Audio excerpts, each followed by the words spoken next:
Everyone 29 जनवरी की special marathon video में आप सभी लोगों का बहुत बहुत स्वागत है। आज की क्लास बहुत ही इंपॉर्टेंट होने वाली है, पूरी क्लास जरूर देखे जाना। तो चलिए स्टार्ट करते हैं। जितने भी क्वेश्चंस आपके करेक्ट हो कमेंट बॉक्स में अपना रियल स्कोर जरूर बताना। यहां पे देख सकते हैं पहला प्रश्न आपकी स्क्रीन पे आ गया है, अभिकथन और कारण वाला। अभिकथन ए है, स्कूली काल के प्रारंभिक वर्षों में विद्यार्थियों को संसाधन संपन्न वातावरण प्रदान करना विशेष रूप से महत्वपूर्ण है। कारण आर है, विकास के कुछ संवेदनशील चरण होते हैं जिसके दौरान बच्चे वातावरणीय प्रभावों से जो है विशेषतः अनुक्रियाशील होते हैं।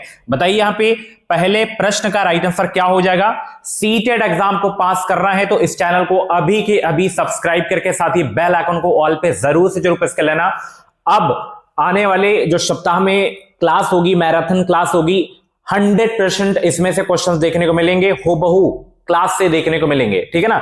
तो जितने भी क्लासेस अब आएंगी उन क्लासेस को जरूर से जरूर आपको देखना है। ओके, यहां पे अभिकथन ए है कि स्कूली काल के प्रारंभिक वर्षों में विद्यार्थियों को संसाधन संपन्न वातावरण प्रदान करना विशेष रूप से महत्वपूर्ण है। तो ये आपका बिल्कुल सही है।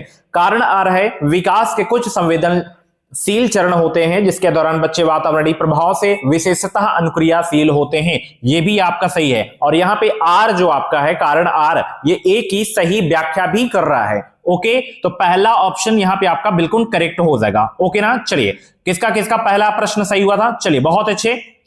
अगला प्रश्न यहां पे देख सकते हैं, हालांकि विकास के क्षेत्र एक दूसरे से संबंधित होते हैं फिर भी बौद्धिक क्षमताएं जैसे कि तार्किक विचार इत्यादि को विकास के किस क्षेत्र के अंतर्गत सापेक्ष रूप से पढ़ा जाता है। भावनात्मक, शारीरिक, संज्ञानात्मक या सामाजिक। बताइए भाई सभी को गुड आफ्टरनून। फटाफट वीडियो को लाइक करो, शेयर करो और इस वीडियो के डिस्क्रिप्शन बॉक्स में हमारे ऐप की लिंक है, डाउनलोड कर लीजिए। मिनी मॉक टेस्ट की वीडियो टेस्ट आपको वहां पे मिल जाएंगे। ओके, चलिए बताइए, हालांकि विकास के क्षेत्र एक दूसरे से संबंधित होते हैं फिर भी बौद्धिक क्षमताएं जैसे कि तार्किक विचार इत्यादि को विकास के किस क्षेत्र के अंतर्गत सापेक्ष रूप से पढ़ा जाता है।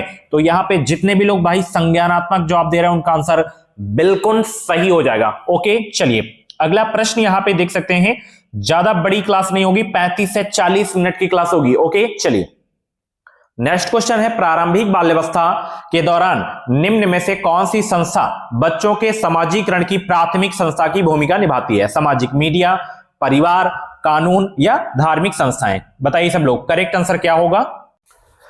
सभी लोग जवाब देने का प्रयास करेंगे। प्रारंभिक बाल्यावस्था के दौरान निम्न में से कौन सी संस्था बच्चों के समाजीकरण की प्राथमिक संस्था की भूमिका निभाती है। तो जितने भी लोग यहां पे परिवार सेलेक्ट कर रहे हैं ऑप्शन, उनका आंसर बिल्कुल सही हो जाएगा। चलिए नेक्स्ट क्वेश्चन यहां पे देख सकते हैं भाई, जीन पियाजे के संज्ञानात्मक विकास के सिद्धांत के अनुसार किस चरण पर बच्चे दूसरों का अनुसरण यानी कि नकल करना शुरू कर देते हैं। संवेदीगामक अवस्था में या पूर्व संक्रियात्मक या मूर्त संक्रियात्मक या औपचारिक संक्रियात्मक। बताइए सब लोग इसका करेक्ट आंसर क्या होगा। चौथे प्रश्न का जवाब देने का प्रयास करेंगे, इसका करेक्ट आंसर क्या होगा। ये सारे प्रश्न 2022-23 के एग्जाम में पूछे गए हैं, पीवाईक्यू ही मैं केवल कराता हूं यहां पे। तो यहां पे संवेदीगामक हो जाएगा, पहला ऑप्शन आपका बिल्कुल करेक्ट हो जाएगा, ठीक है ना। चलिए बहुत अच्छे। नेक्स्ट क्वेश्चन यहां पे देख सकते हैं भाई, 5 का जवाब देने का प्रयास करेंगे, जीन पियाजे के संज्ञानात्मक विकास सिद्धांत के अनुसार किस चरण पर बच्चे घटनाओं को भूत, वर्तमान और भविष्य काल के सही क्रम में याद रखना शुरू कर देते हैं। संवेदीगामक, पूर्व संक्रियात्मक या मूर्त संक्रियात्मक या औपचारिक संक्रियात्मक। सभी को गुड आफ्टरनून। वीडियो को लाइक कर दो सभी लोग और चैनल पे नए हो तो सब्सक्राइब करके जुड़ जाइए ताकि जो भी क्लासेस आए, अपडेट आए, नोटिफिकेशन आपको मिलता रहे। बताइए 5 का सभी लोग। बहुत अच्छे भाई, सभी लोग 5 का जवाब देने का प्रयास करेंगे यहां पे। तो यहां पे मूर्त संक्रियात्मक हो जाएगा। ओके, तीसरा ऑप्शन बिल्कुल करेक्ट हो जाएगा, ठीक है ना। चलिए नेक्स्ट क्वेश्चन यहां पे देख सकते हैं, 6वें का जवाब देने का प्रयास करेंगे यहां पे। लॉरेंस कोहलबर्ग के अनुसार व्यक्ति किस स्तर पर अपने और दूसरों के व्यवहार को जरूरत और इच्छाओं के संदर्भ में जांचते हैं। अनुपालन और दंड अभिविन्यास, अच्छा लड़का अच्छी लड़की अभिविन्यास या कानून और व्यवस्था अभिविन्यास या यांत्रिक सापेक्षिक अभिविन्यास। बताइए सब लोग करेक्ट आंसर क्या होगा। लॉरेंस कोहलबर्ग के अनुसार व्यक्ति किस स्तर पर अपने और दूसरों के व्यवहार को जरूरत और इच्छाओं के संदर्भ में जांचते हैं। सभी लोग जवाब देने का प्रयास करेंगे। इसका करेक्ट आंसर क्या हो जाएगा भाई?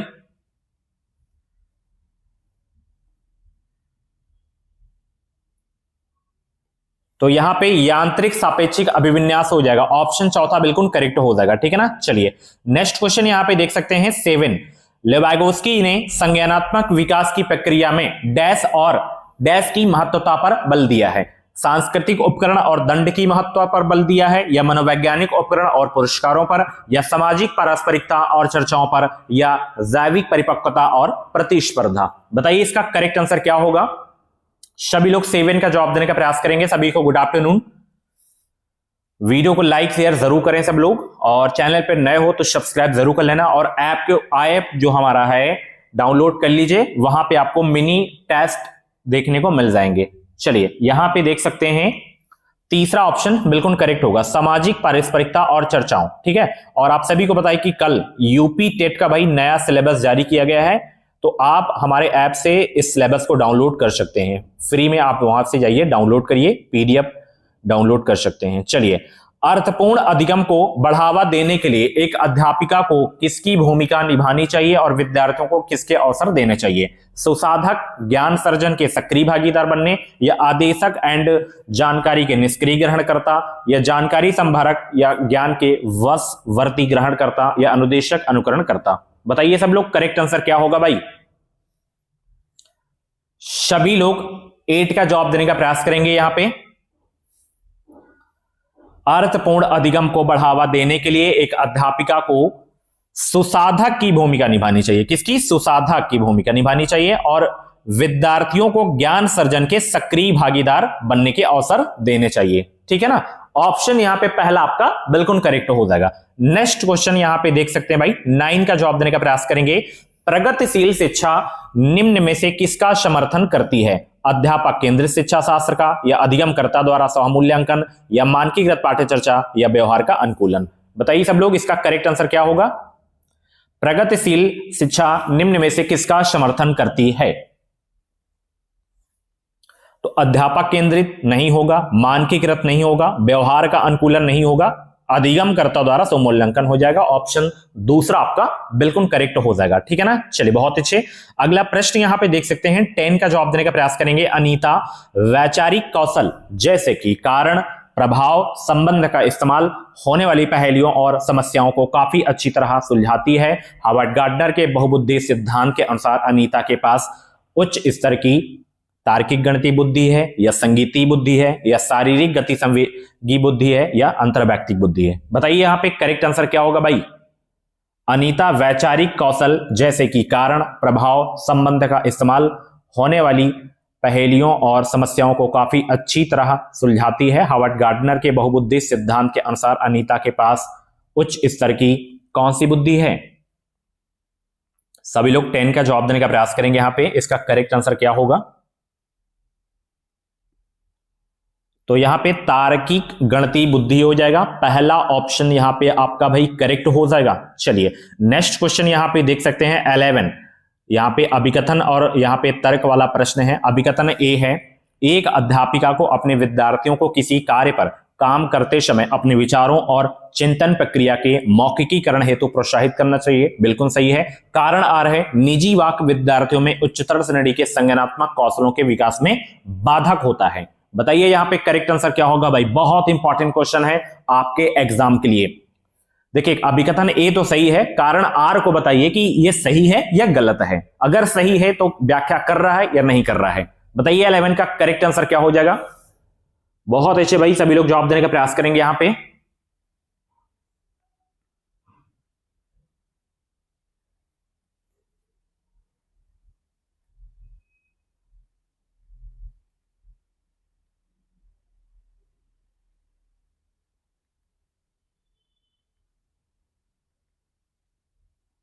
सभी लोग जवाब दीजिए भाई, इसका करेक्ट आंसर क्या हो जाएगा?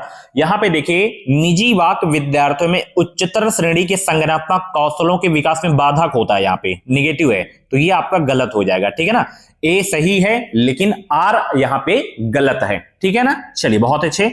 अगला प्रश्न यहां पे देख सकते हैं भाई, बहुत इंपॉर्टेंट क्वेश्चन। यहां पे 12 का जवाब देने का प्रयास करेंगे। अधिगम स्तरों में व्यक्तिगत विभिन्नताएं किस वजह से होती है? केवल अधिगमकर्ताओं से संबंधित व्यक्तिगत कारकों की वजह से, या केवल वातावरण से संबंधित सांस्कृतिक कारकों की वजह से, या व्यक्तिगत और वातावरणीय कारकों की जटिल अंतःक्रिया की वजह से, या ना ही व्यक्तिगत और ना ही वातावरणीय कारकों की वजह से। बताइए, बहुत इंपॉर्टेंट क्वेश्चन आपके एग्जाम के लिए भाई, सभी लोग जवाब दीजिए, इसका करेक्ट आंसर क्या हो जाएगा। गुड आफ्टरनून सभी को। ऐप को जरूर से जरूर आप लोग डाउनलोड करके रखिए, क्योंकि यूपी टेट की क्लासेस भी वहां पे चलेंगी, ठीक है ना, तो आप डाउनलोड करके रखिए। फरवरी से क्लासेस स्टार्ट हो जाएंगी एप्लीकेशन पे भी। अगर सीटेट आपका नहीं निकलता है तो फिर यूपी टेट तो भाई आपको निकालना ही पड़ेगा, ठीक है ना। तो अधिगम स्तरों में व्यक्तिगत विभिन्नताएं किस वजह से होती हैं? व्यक्तिगत और वातावरणीय कारकों की जटिल अंतःक्रिया की वजह से। तीसरा ऑप्शन बिल्कुल करेक्ट होगा। कोशिश करिए कि आप सीटेट निकाल लीजिए भाई, अगर आपका बीए डीलेट कंप्लीट है तो, ठीक है ना, क्योंकि वैकेंसी आपको देखने को मिलेगी टेट के बाद तुरंत उत्तर प्रदेश में सुपर टेट आपको देखने को मिलेगा, ठीक है, तो पहले से तैयार रहना है। यूपी टेट तो ऐसे मतलब देना है, सुपर टेट की तैयारी आपको करना है, ठीक है ना, सी टेट क्वालिफाई करके। नेक्स्ट क्वेश्चन है, एक अध्यापिका अपने विद्यार्थियों की अधिगम प्रगति को बिना एक दूसरे की तुलना किए निरंतर रूप से समझना चाहती है, उसे किसका इस्तेमाल करना चाहिए? रचनात्मक मूल्यांकन, योगात्मक मूल्यांकन, मूल्यांकन के अनिरंतर रूप, या मानक संदर्भित मूल्यांकन।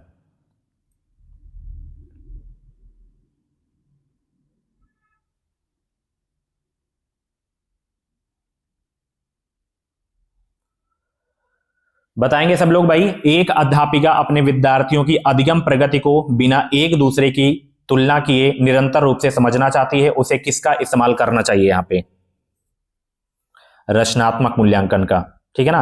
पहला ऑप्शन यहां पे आपका बिल्कुल करेक्ट हो जाएगा, ठीक है ना। चलिए बहुत अच्छे। अगला प्रश्न यहां पे देख सकते हैं, सभी विद्यार्थियों में अपनेपन या संबंधता की भावना विकसित करने के लिए एक अध्यापिका को क्या करना चाहिए? बताइए। ऐसे उदाहरण देने चाहिए जो रूढ़िवादों को सक्रिय करें, केवल प्रभुत्व संस्कृतियों के त्योहार ही मनाएं, या गौण समझे जाने वाले समूहों से आने वाले विद्यार्थियों के अनुभवों को अनदेखा करें, या विविधता और व्यक्तिगत विभिन्नताओं के प्रति सम्मान पैदा करें। बताइए।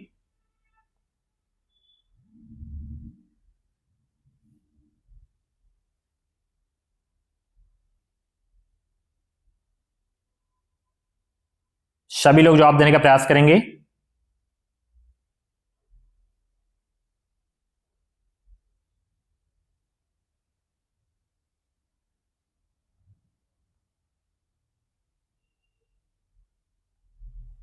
सभी लोग जवाब देने का प्रयास करेंगे भाई। सभी विद्यार्थियों के अपनेपन संबंधता की भावना विकसित करने के लिए एक अध्यापिका को क्या करना चाहिए? सभी लोग जवाब दीजिए भाई, फटाफट जवाब दीजिए। तो विविधता और व्यक्तिगत विभिन्नताओं के प्रति सम्मान पैदा करना है, ठीक है, ना ही अनदेखा करना है, केवल दिखा काट दो, ठीक है ना। ऐसे उदाहरण देना चाहिए जो रूढ़िवादियों को सक्रिय करें, नहीं, रूढ़िवादों को सक्रिय नहीं करना है, निष्क्रिय करना है, ठीक है ना।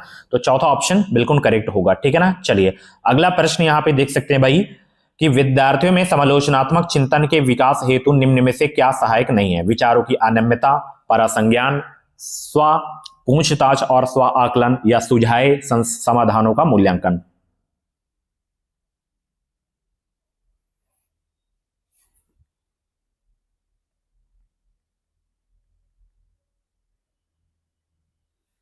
बताइए, विद्यार्थियों में समालोचनात्मक चिंतन के विकास हेतु निम्न में से क्या सहायक नहीं है इसमें?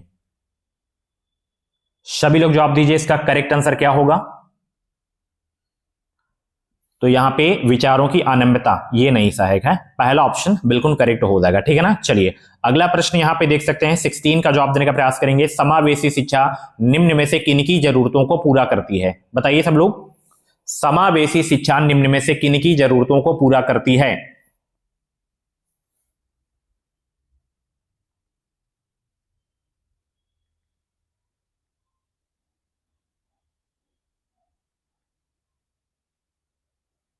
बताइए, समावेशी शिक्षा निम्न में से किन्हीं की जरूरतों को पूरा करती है? विकलांगता से जूझते विद्यार्थी, भावनात्मक मुश्किलों से जूझने विद्यार्थी, या वो विद्यार्थी जो प्रतिभा संपन्न है, या निम्न सामाजिक आर्थिक स्तर से आने वाले विद्यार्थी? बताइए, बहुत ही इंपॉर्टेंट क्वेश्चन आपके एग्जाम के लिए। समावेशी शिक्षा निम्न में से किन्हीं की जरूरतों को पूरा करती है? सभी की जरूरतों को पूरा करती है इनमें से, ठीक है ना। ऑप्शन यहां पे चौथा आपका बिल्कुल करेक्ट हो जाएगा, ठीक है ना। चलिए अगला प्रश्न यहां पे अधिगम विकार से है, यहां पे कि विषय वस्तु को पढ़ते समय अक्षरों और शब्दों को हटा देना, जोड़ देना और उनमें फेर बदल कर देना निम्न में से किससे सापेक्ष रूप से संबंधित है? प्रमस्तिक, पक्षाघात या पठन वैकल्य या स्वालीनता या गतिमान अक्षमता। बताइए यहां पे करेक्ट आंसर क्या होगा इसका? विषय वस्तु को पढ़ते समय अक्षरों और शब्दों को हटा देना, जोड़ देना और उनमें फेर बदल कर देना निम्न में से किससे सापेक्ष रूप से संबंधित है? तो यहां पे पढ़ने में दिक्कत हो रही है तो पठन वैकल्य हो जाएगा, है ना, डिसलेक्सिया। ऑप्शन दूसरा आपका बिल्कुल करेक्ट हो जाएगा, ठीक है ना। बाकी कुछ भी डाउट है तो आप ये व्हाट्सएप पे मैसेज भी कर सकते हो, 7905632533 पे आप कांटेक्ट कर सकते हो। अगर आपकी इसकी पीडीएफ चाहिए तो आप व्हाट्सएप मैसेज कर सकते हैं रिवीजन के लिए, ठीक है। चलिए नेक्स्ट क्वेश्चन यहां पे देख सकते हैं, स्वालीनता सापेक्ष और नकारात्मक रूप से निम्न में से किसे प्रभावित करती है? सामाजिक और संप्रेषण कौशल, दृष्टि एकाग्रता की क्षमता या शारीरिक समन्वय। बताइए यहां पे स्वालीनता सापेक्ष और नकारात्मक रूप से निम्न में से किसे प्रभावित करती है? यहां पे सभी लोग जवाब देने का प्रयास करेंगे भाई। यहां पे करेक्ट आंसर क्या होगा? 18 का जवाब दीजिए सब लोग। स्वालीनता सापेक्ष और नकारात्मक रूप से निम्न में से किसे प्रभावित करती है? तो सामाजिक और संप्रेषण कौशल को, ठीक है ना, प्रभावित करती है। पहला ऑप्शन बिल्कुल करेक्ट हो जाएगा। अगला प्रश्न यहां पे देख सकते हो, बहुत इंपॉर्टेंट क्वेश्चन है। प्रतिभाशाली विद्यार्थियों के संदर्भ में निम्न में से कौन सा यहां पे सही है? उन्हें कभी भी अधिगम आसक्तता नहीं हो सकती, या उनमें मानसिक क्रियाओं की उत्क्रमणीयता की कमी होती है, या उनमें जिज्ञासा की भावना बहुत क्षीण होती है, वो अभिव्यक्ति में प्रवाह और विवर्धन दर्शाते हैं। बताइए प्रतिभाशाली विद्यार्थियों के संदर्भ में निम्न में से कौन सा सही है? यहां पे सभी लोग जवाब दीजिए। 20 का करेक्ट आंसर क्या हो जाएगा यहां पे? सॉरी 19 नंबर का ये। तो प्रतिभाशाली विद्यार्थियों के संदर्भ में निम्न में से ये वाला सही है कि वो अभिव्यक्ति में प्रवाह और विवर्धन दर्शाते हैं। ऑप्शन चौथा आपका बिल्कुल करेक्ट हो जाएगा, ठीक है ना। चलिए अगला प्रश्न यहां पे देख सकते हैं 20, श्रवण बाधिता से जूझते विद्यार्थियों के सफल समावेशन में निम्न में से कौन सी पद्धति सहायक होगी? बताइए चलचित्र और वीडियो को बिना उपशीर्षकों को जो है दिखाना, या मौखिक रूप को मूल्यांकन के प्रधान रूप में इस्तेमाल करना, या संप्रेषण के मौखिक रूप को दृश्य रूप में परिपूर्ण करना, या जानकारी प्रस्तुत करने के लिए अधिकतर व्याख्यान विधि का प्रयोग करना। बताइए यहाँ पे करेक्ट आंसर क्या होगा भाई सभी लोग? श्रवण बाधिता से जूझते विद्यार्थियों के सफल समावेशन में निम्न में से कौन सी पद्धति सहायक होगी? यहां पे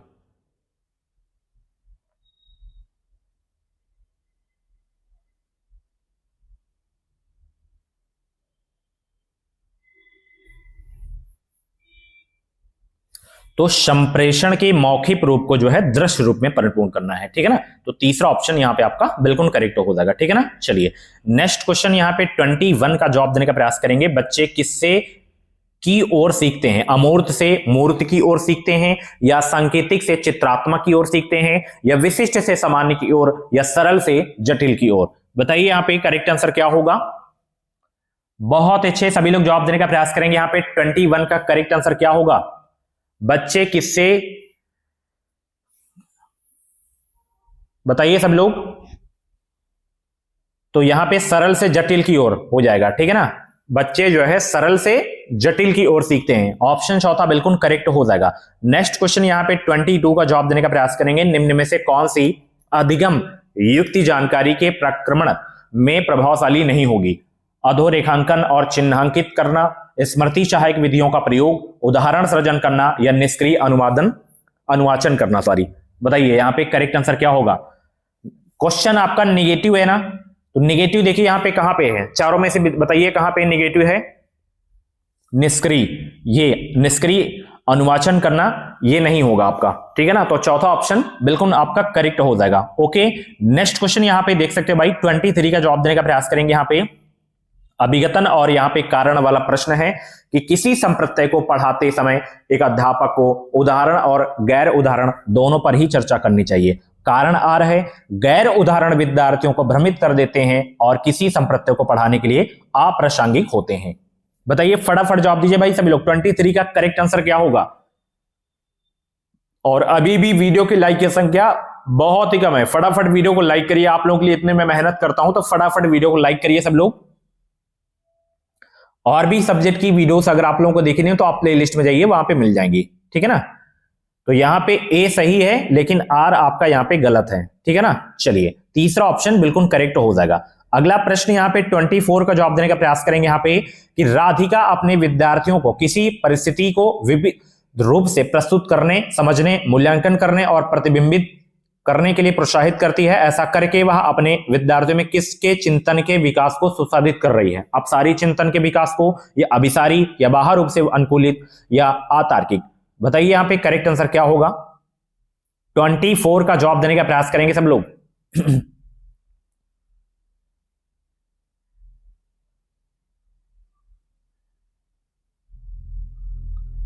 तो यहां पे राधिका अपने विद्यार्थियों को किसी परिस्थिति को विविध रूप से प्रस्तुत करने, समझने, मूल्यांकन करने और प्रतिबिंबित करने के लिए प्रोत्साहित करती हैं। ऐसा करके वह अपने विद्यार्थियों में किसके चिंतन के विकास को सुसाधित कर रही हैं? अपसारी चिंतन, ठीक है ना। पहला ऑप्शन आपका यहां पे बिल्कुल करेक्ट हो जाएगा, ठीक है ना। चलिए अगला प्रश्न यहां पे 25 का जवाब दीजिए। अपने विद्यार्थियों में अग्रिम श्रेणी के समस्या समाधान कौशलों के विकास हेतु एक अध्यापक को उन्हें किसके इस्तेमाल हेतु प्रोत्साहित करना चाहिए? अनुक्रिया या समुच्चय के इस्तेमाल, या प्रयत्न त्रुटि विधि के इस्तेमाल हेतु प्रोत्साहित करना चाहिए, या अनुरूपक चिंतन के इस्तेमाल हेतु प्रोत्साहित करना चाहिए, या कंठस्थीकरण के इस्तेमाल हेतु प्रोत्साहित करना चाहिए? बताइए यहां पे करेक्ट आंसर क्या होगा भाई सब लोग। सभी लोग 25 का जवाब देने का प्रयास करेंगे यहां पे। अपने विद्यार्थियों में अग्रिम श्रेणी के समस्या समाधान कौशलों के विकास हेतु एक अध्यापक को उन्हें किसके इस्तेमाल हेतु प्रोत्साहित करना चाहिए?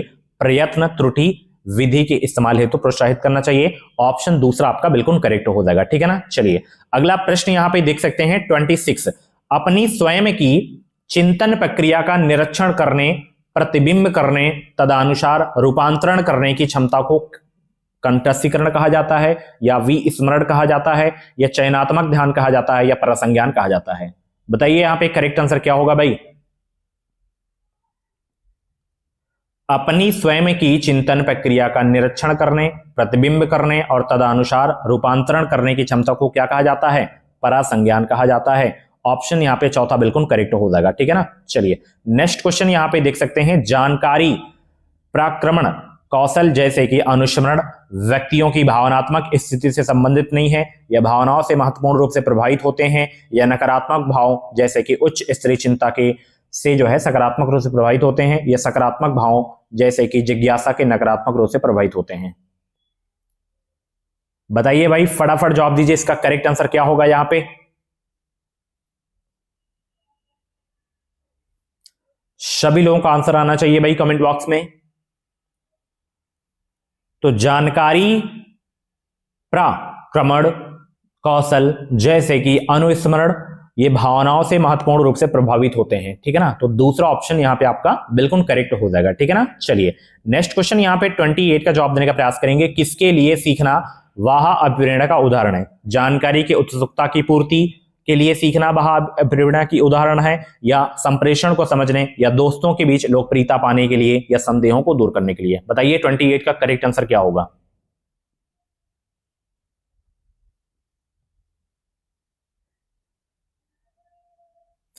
तो दोस्तों के बीच लोकप्रियता पाने के लिए सीखना वह अभिप्रेरणा का उदाहरण है यहां पे। तो तीसरा ऑप्शन यहां पे बिल्कुल करेक्ट हो जाएगा, ठीक है ना। चलिए नेक्स्ट क्वेश्चन यहां पे 29।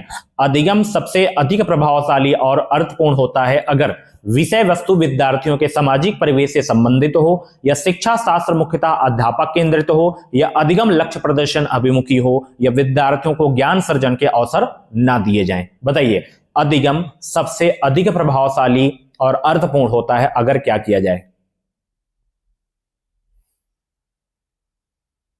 सभी लोग जवाब देने का प्रयास करेंगे यहां पे। अध्यापक केंद्रित होगा नहीं, है ना। अवसर ना दिया जाए, अवसर देना है तो अवसर ना दिया जाए, ये भी गलत हो जाएगा आपका, है ना। लक्ष्य प्रदर्शन अभिमुखी हो, ये भी आपका नहीं होगा। विषय वस्तु विद्यार्थियों के सामाजिक परिवेश से संबंधित हो, ठीक है ना, तभी अधिगम जो है अधिक प्रभावशाली होगा। तो पहला ऑप्शन बिल्कुल आपका करेक्ट हो जाएगा, ठीक है ना। चलिए नेक्स्ट क्वेश्चन यहां पे देख सकते हैं। निम्न में से कौन सा कारक अधिगम को सुसाधित करता है? योग्यता का वार्धिक मत, आसपास में विकर्षण, भाषा से अनभिज्ञता, तंत्रिका संबंधी न्यूनता। बताइए यहां पे करेक्ट आंसर क्या होगा भाई? 30 का जवाब देने का प्रयास करेंगे। यहां पे निम्न में से कौन सा कारक अधिगम को सुसाधित करता है? यहां पे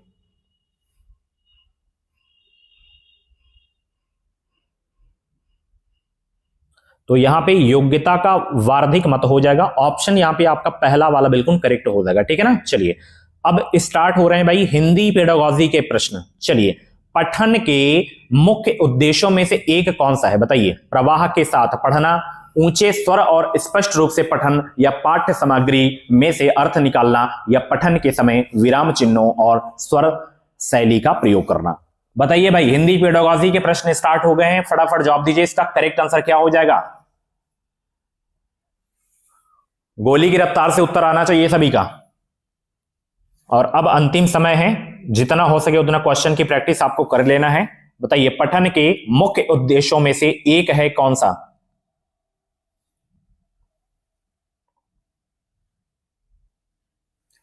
पठन सामग्री में से अर्थ निकालना। ये पठन के मुख्य उद्देश्यों में से एक है आपका, पाठ्य सामग्री में से अर्थ निकालना। ठीक है।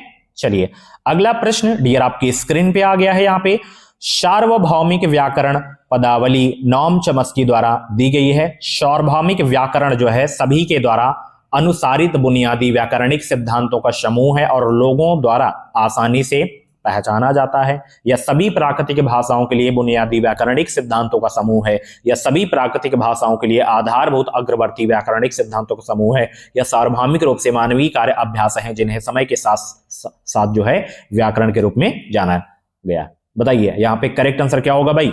सार्वभौमिक व्याकरण पदावली नॉम चॉम्स्की द्वारा दी गई है। सार्वभौमिक व्याकरण यहां पे सभी प्राकृतिक भाषाओं के लिए बुनियादी व्याकरणिक सिद्धांतों का समूह है। तो यहां पे दूसरा ऑप्शन बिल्कुल करेक्ट होगा। चलिए भाई लाइक की संख्या बहुत कम है, प्लीज यार लाइक करो सभी लोग, फटाफट लाइक करो। चलिए थोड़ा सा मोटिवेशन मिलता है।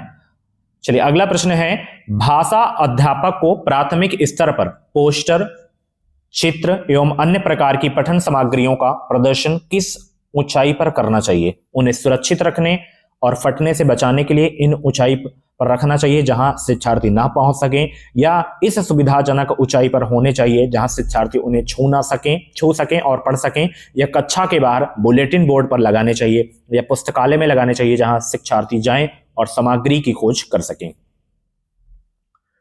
बताइए यहां पे करेक्ट आंसर क्या होगा तीसरे का? यहां पे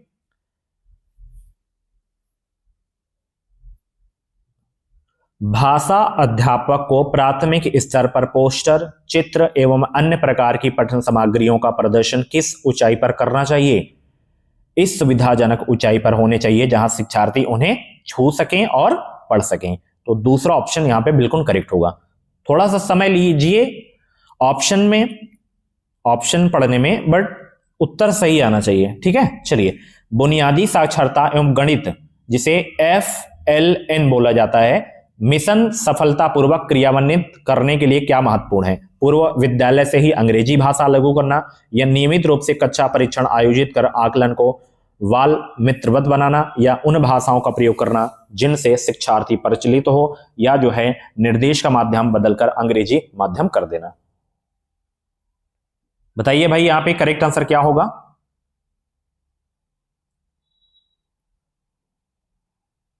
बुनियादी साक्षरता एवं गणित मिशन सफलतापूर्वक क्रियान्वित करने के लिए क्या महत्वपूर्ण है? यहां पे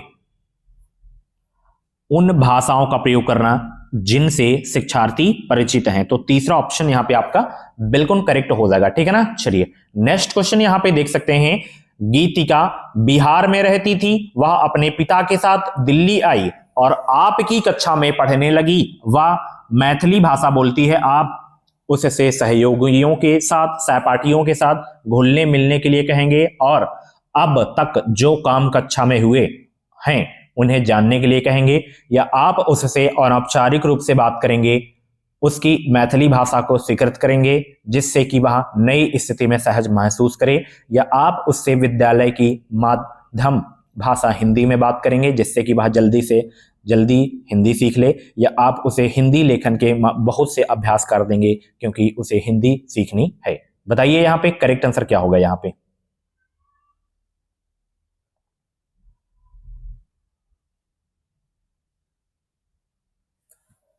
तो यहां पे दूसरा बिल्कुल करेक्ट होगा, ठीक है ना। चलिए नेक्स्ट क्वेश्चन यहां पे देख सकते हैं भाई, निम्नलिखित में से कौन सा पोर्टफोलियो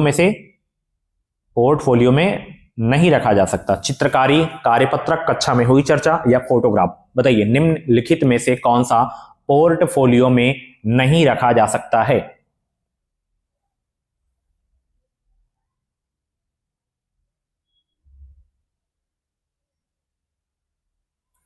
तो कक्षा में हुई चर्चा को पोर्टफोलियो में नहीं रखा जा सकता है, ठीक है ना। ऑप्शन तीसरा बिल्कुल करेक्ट होगा। बाकी फोटोग्राफ को, कार्यपत्रक जिसे वर्कशीट के नाम से जाना जाता है, चित्रकारी को, इनको पोर्टफोलियो में रखा जा सकता है, ठीक है। कक्षा में हुई चर्चा को नहीं रखा जा सकता पोर्टफोलियो में। नेक्स्ट क्वेश्चन यहां पे देख सकते हैं भाई, बहुत इंपॉर्टेंट क्वेश्चन है। एक अच्छे डैश में सभी वाक्य मुख्य विचार बिंदु को उभारने से मिलकर कार्य करते हैं। अनुच्छेद या प्रारूप या पैराफ्रेज या संपादन? बताइए यहां पे करेक्ट आंसर क्या होगा?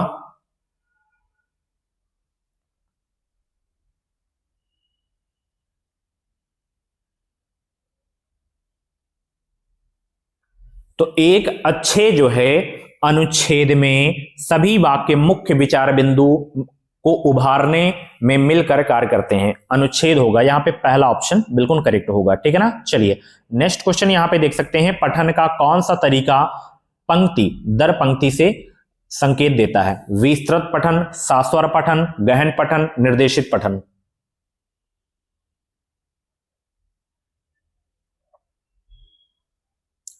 पठन का कौन सा तरीका पंक्ति दर पंक्ति से संकेत देता है?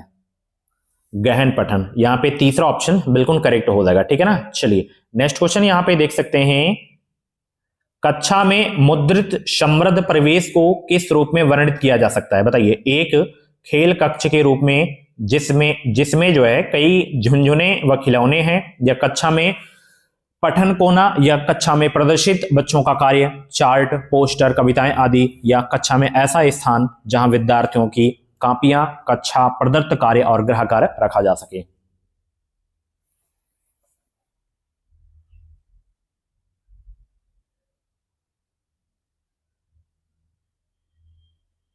कक्षा में मुद्रित समृद्ध प्रवेश को किस रूप में वर्णित किया जा सकता है? यहां पे कक्षा में प्रदर्शित बच्चों का कार्य, चार्ट, पोस्टर, कविताएं आदि। तीसरा ऑप्शन बिल्कुल करेक्ट होगा, ठीक है ना। चलिए अगला प्रश्न यहां पे देख सकते हैं, भाषा अधिगम में संदर्भ बहुत महत्वपूर्ण भूमिका निभाता है क्योंकि ये विद्यार्थियों को व्याकरणिक नियम सीखने में मदद करता है, या किसी शब्द विशेष का अर्थ समझने में मदद करता है, या पाठ्यपुस्तक के पठन में मदद करता है, या कविता और कल्पनापरक कहानियां लिखने में मदद करता है? बताइए। भाषा अधिगम में संदर्भ बहुत महत्वपूर्ण भूमिका निभाता है क्योंकि ये विद्यार्थियों को क्या मदद करता है?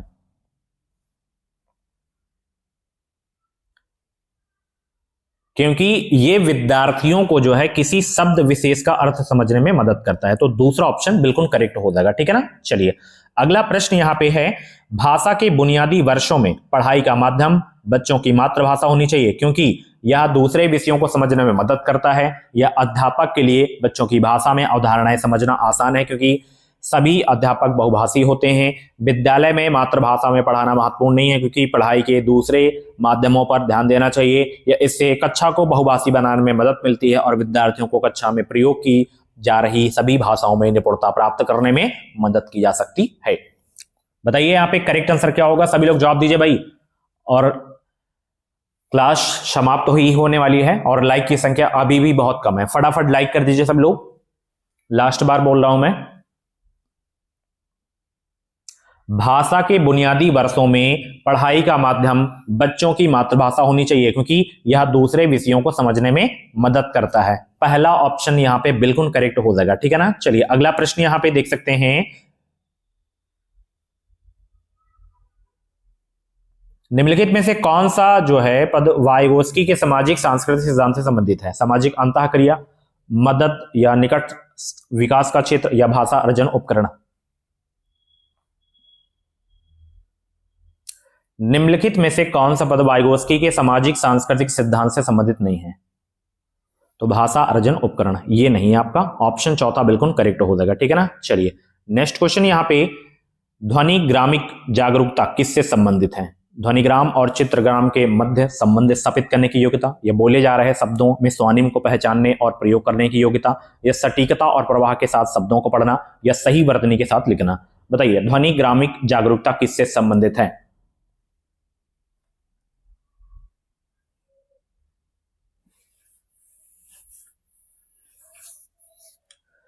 तो यहां पे पहला ऑप्शन बिल्कुल करेक्ट हो जाएगा, ध्वनिग्राम और चित्रग्राम के मध्य संबंध स्थापित करने की योग्यता। ठीक है ना। चलिए नेक्स्ट क्वेश्चन यहां पे देख सकते हैं भाई, बच्चे भाषा की बारीकियों की पहचान कर लेते हैं और उन्हें समझ जाते हैं जब वे अध्यापक का बारीकी से अवलोकन करते हैं, या बुलेटिन बोर्ड को सजाने और मुद्रित समृद्ध प्रवेश के सृजन में भाग लेते हैं, या एकीकृत तरीके से भाषाई कौशलों में संलग्न रहते हैं, या व्यास की मदद से सस्वर पठन करते हैं।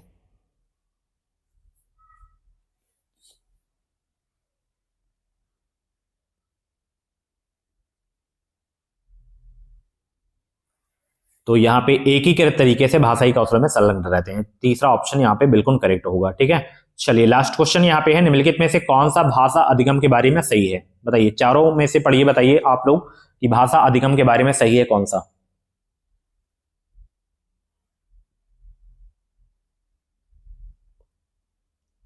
बहुत सरल प्रश्न है।